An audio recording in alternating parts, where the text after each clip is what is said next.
Hello dear students, मैं Harshala Chauhan.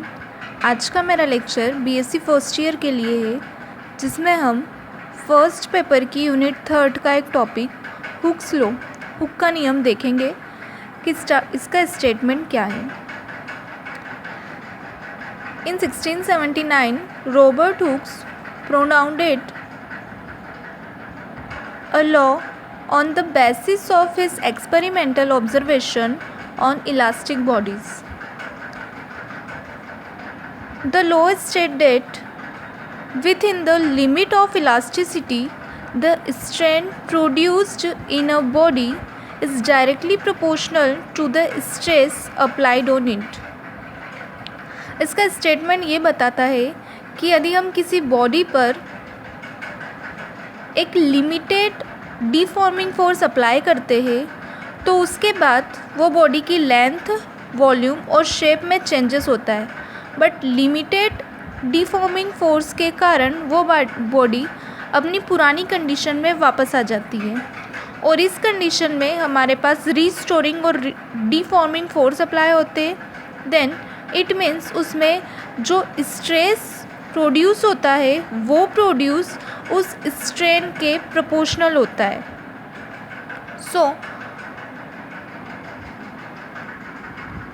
Remember that Hooke's law is applicable only when the deforming force applied on the body is small.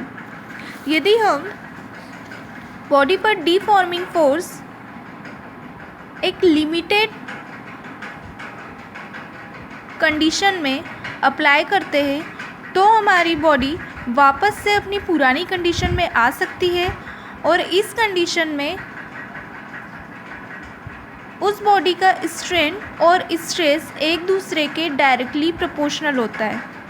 In other words हम बता सकते हैं कि the ratio of stress और to strain is a constant, that is stress is directly proportional to strain, so stress upon strain is equal to constant, is called capital E, and E is a modulus of elasticity. So Hooke's law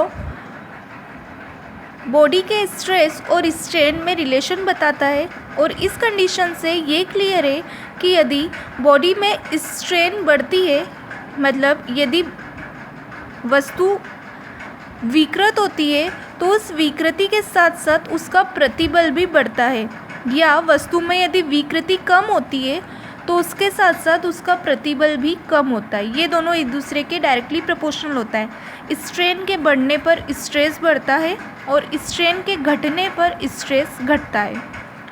सो ये statement था। I hope आपको Hooke's law का statement clear होगा। अगर आपको lecture अच्छा लगे तो प्लीज़ लाइक और शेयर ज़रूर कीजिएगा। Thank you.